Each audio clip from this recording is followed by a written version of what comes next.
ପ୍ରେମିକ ମୁଖା ତଳେ ଲୁଚି ରହିଥାଏ ଅନେକ ଚରିତ୍ର। ସେ ଚରିତ୍ର କେତେବେଳେ ନିର୍ଜଳ ଉପବାସ କରୁଥିବା ଗୋଟେ ପୂଜାରୀର, ତ ଆଉ କେତେବେଳେ ଶବଦେହରୁ ଖଣ୍ଡ ଖଣ୍ଡ ମାଂସକୁ ଉଟାରି ଆଣି ଚୋବେଇ ଖାଉଥିବା ଗୋଟେ ଅଘରୀର। ସେ ଚରିତ୍ର ହୋଇପାରେ ଆକାଶର ଜହ୍ନ ତୋଳି ଆଣୁଥିବା ଗୋଟେ ରୋମାଞ୍ଚିତ ନାୟକର, ତ ଆଉ କେତେବେଳେ ନଦୀ କୂଳରେ ବଂଶୀ ବାହୁଥିବା ଗୋଟେ ବିରହୀ ବନବାସୀ। ନମସ୍କାର, ଆସନ୍ତୁ ଆଜି ସେମିତି ଏକ ଚରିତ୍ର, ସେମିତି ଏକ କାହାଣୀ ନେଇ ମୁଁ ଆସୁଛି। ଶିବଚରଣ ମହାପାତ୍ର, କଥାକାର ପ୍ରକାଶ ମହାପାତ୍ରଙ୍କର ବହୁଚର୍ଚ୍ଚିତ ନଟର ଡାଏରୀ ଗଳ୍ପ ସଂକଳନର ଏକ ଚମତ୍କାର ଗଳ୍ପ। ଆସନ୍ତୁ ଶୁଣିବା ମିଲି ଓ ବାଘ। ସେଦିନ ଠିକ୍ ସନ୍ଧ୍ୟା 7:45ରେ ବାଘ ସେଇ ପଙ୍କ ଗଡ଼ିଆ ପାଖକୁ ଆସିଲା ଓ ହୁଡ଼ା ଉପରେ ଗୋଟେ ଟିଣ ଚେୟାର ପକାଇ ବସିଲା। ଝୋଲା ବ୍ୟାଗରୁ ଗୋଟେ ସିଗାରେଟ୍ କାଢ଼ି ଟାଣିଲା। ଗଡ଼ିଆ ପାଣିରେ ସୁନା କଙ୍କଣ ଭଳି ଭାସୁଥିଲା ଜହ୍ନର ଛାଇ। ତାକୁ ସେ ଦେଖି ଟିକେ ମୁରୁକି ହସିଲା ଓ ବାଘମାନଙ୍କୁ ଏମିତି ହସିବା ସ୍ୱଭାବ ବାହିନୀ ଭାବି ଟିକେ ଗମ୍ଭୀର ହୋଇଗଲା। ବସି ବସି ବୋର ହେଲା ପରେ ଅଣ୍ଟା ବଙ୍କେଇ ଭ୍ରୁଲତା ଉପରେ ହାତ ରଖି ରାସ୍ତା ସେପାରିକୁ ଓହଟି ଚାହିଁଲା। ପରେ ଘଣ୍ଟା ଦେଖିଲା ଓ ଟିଣ ଚେୟାର ତଳକୁ ଝୁଲି ପଡ଼ିଥିବା ଲାଞ୍ଜକୁ ଟିଙ୍ଗ ଟିଙ୍ଗ ହଲେଇଲା। ମିଲି ସେତେବେଳକୁ ଆସିନଥିଲା। ସହର ଉପାନ୍ତରେ ଥିବା ଏଇ ଛୋଟ ଅରଣ୍ୟକୁ ଯଦିଓ ସେ ଆସିବାର ବିଶେଷ କିଛି କାରଣ ନଥିଲା, ତଥାପି ବାଘ ଆଶା କରୁଥିଲା ସେ ଆସିବ। ତା ମୁହଁ ସାମ୍ନା ଦେଇ ଯେତେବେଳେ ଦଳେ ପ୍ରଜାପତି ଉଡ଼ିଗଲେ, ସେତେବେଳେ ସେ ଜାଣିନେଲା ଯେ ଏବେ ମିଲି ଆସୁଛି।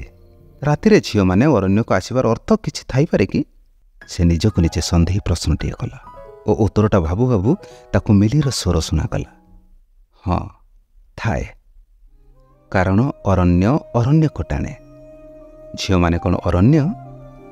ଟିକେ ଟିକେ ଅରଣ୍ୟ ଓ ଟିକେ ଟିକେ ଆରଣ୍ୟ କବି। ମିଲି ଉପର ଦାନ୍ତରେ ତଳ ଓଠ କାମୁଡ଼ିଲା। କେମିତି ଜାଣିନ? ଦିନରେ ଫୁଲ ବଗିଚା ଭଳି ହସୁଥିବା ଝିଅଟେ ରାତିରେ କାହିଁକି ଅରଣ୍ୟ ପାଲଟିଯାଏ? ବୁଦ୍ଧୁ, ଭୟ ଲାଗେନି?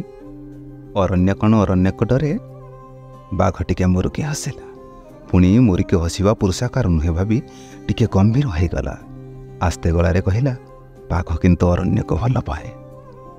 ମିଲି କହିଲା, ମିଛ। ବାଘ ସବୁଠୁ ବେଶୀ ଭଲ ପାଏ ମଣିଷ ମାଂସ। ସତ କହିବାରେ ଏତେ ଲାଜ କାହିଁକି ଯେ? ବାଘ ଟିକେ ଲାଜ କଲା।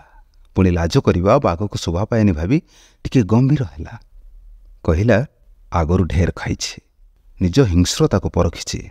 ଏବେ ଭଲ ଲାଗେନି, ଜମା ଭଲ ଲାଗେନି ସେସବୁ।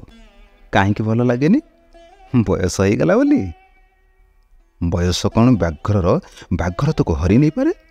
ବାଘ ତୀର୍ଯ୍ୟକ ଚାହାଣୀରେ ମିଲିକୁ ଚାହିଁଲା। ସାମର୍ଥ୍ୟ ଗଲେ ବାଘ ଛଳନାର ଆଶ୍ରୟ ନିଏ ବୋଲି ଶୁଣିଛି। ୟେସ୍ ଅର୍ ନୋ? ମିଲି ଆଡ଼ ଆଖିରେ ଚାହିଁଲା। ଛଳନା? ହଁ, ଛଳନା। ହାତରୁ ପଟେ ଚୁଡ଼ି କାଢ଼ି ଶୂନ୍ୟକୁ ହାତ ଟେକି ମେଲୋଡ୍ରାମାଟିକ୍ ଭଏସ୍ରେ, ଭୋ ବିପ୍ର, ମୁଁ ଏବେ ସମ୍ପୂର୍ଣ୍ଣ ନିରାମିଷାସୀ ହୋଇ ଚନ୍ଦ୍ରାୟଣ ବ୍ରତ ପାଳିଛି। ଆସ, ଏହି ପୁଷ୍କରଣୀରେ ସ୍ନାନ କରି ଏହି ସୁବର୍ଣ୍ଣ କଙ୍କଣଟିକୁ ଦାନ ରୂପେ ଗ୍ରହଣ କରି ମୋତେ ପାପମୁକ୍ତ କର। ଆଚ୍ଛା, ତାପରେ? ତାପରେ ଲୋଭରେ ପଡ଼ି ଲୋକଟା ବାଘକୁ ବିଶ୍ୱାସ କରିବ ଓ କଙ୍କଣ ଲୋଭରେ ପଙ୍କ ଗଡ଼ିଆରେ ଡୁବ ଦେବ। ବାସ୍, ପଙ୍କ ଗଡ଼ିଆରେ ପଶି ଲଟପଟ ହେବ ଲୋକଟା, ବାହାରି ପାରିବନି। ଆଉ ବାଘ ପାଇଁ ତାହା ହିଁ ହେବ ସୁଯୋଗର ସହି ଇସ୍ତେମାଲ। ନିରୁପାୟ ଲୋକଟାର ହାତ ଗୋଡ଼ ଛିଣ୍ଡାଇ ଖାଉଥିବ ବାଘ। Oh, how sexy. ସେତେବେଳେ ବାଘ ଲାଗିବ ଠିକ୍ ବାଘ ଭଳି। Am I right? I don't no.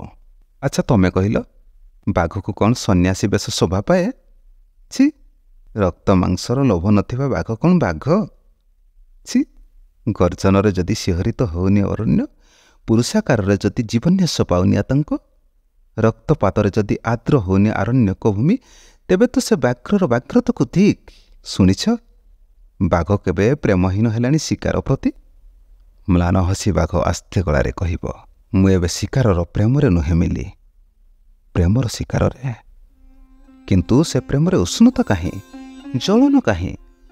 ପ୍ରେମ ସୂର୍ଯ୍ୟର ଉଗ୍ରତା ନୁହେଁ, ଜ୍ୟୋତ୍ସ୍ନାର ଶୀତଳତା। ଅସ୍ପଷ୍ଟ ସ୍ୱରରେ କହିବ ବାଘ। କାକରରେ ପଡ଼ିଥିବା ଲୁହା ଭଳି? ବାଘ ଟିକେ ଗମ୍ଭୀର ହେବ। ମିଲି ତା ପାଖକୁ ଲାଗି ଆସି ନିଶ୍ୱାସରେ ନିଶ୍ୱାସ ବାଜିବା ଭଳି ଦୂରତ୍ୱରେ ଛିଡ଼ା ହେବ। କହିବ, ମୁଁ ଥରେ ମାତ୍ର ବ୍ୟାଘ୍ରତ୍ୱ ଦେଖିବାକୁ ଚାହେଁ। ପାରିବ?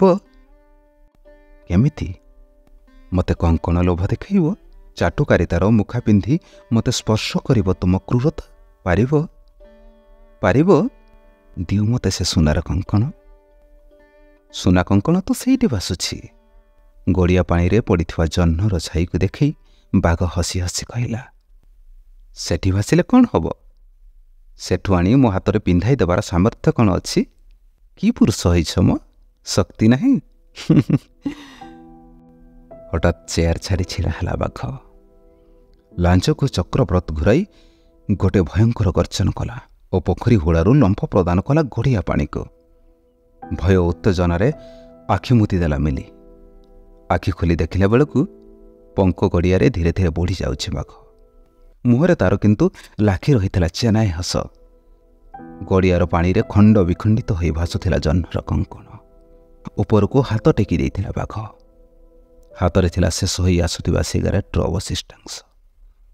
ଛି, ଏତେ ଯାତନା ଦେଇ ମନ ମାନିଲାନି ଯେ ଶେଷରେ ମୋତେ ଗର୍ଭବତୀ କରିଦେଲ। ସେଜରେ ଶୋଇ ଅନ୍ଧାରରେ ମିଲି ସାରା ଅବୟବକୁ ହାତରେ ବୁଲାଇ ଆଣିଲା। ବେଶ ଭାରି ଭାରି ଲାଗୁଛି ଅସ୍ତିତ୍ୱ। ଅଭ୍ୟନ୍ତରରେ ଅନୁଭବ କଲା ଏକ ଅନନ୍ୟକୁ ଓ ତା ଭିତରେ ରହି ରହି ଉଙ୍କି ମାରୁଥିଲା ଗୋଟେ ବାଘର ମୁହଁ। ଓଃ, ମୁଁ ମୁକ୍ତି ଚାହେଁ କହିଲା ଓ ହଠାତ୍ ଉଠି ବସିଲା। ଟେବୁଲ ପାଖକୁ ଯାଇ ଲ୍ୟାମ୍ପର ସୁଇଚ୍ ଅନ୍ କଲା। ପାଖକୁ ଟାଣି ଆଣିଲା ନୋଟପ୍ୟାଡ୍। ରକ୍ତର ଦୁଆତରେ ଭାବନାର କଲମ ବୁଡ଼ାଇ ଆଙ୍କିଲା ଗୋଟେ ବାଘର ଚିତ୍ର।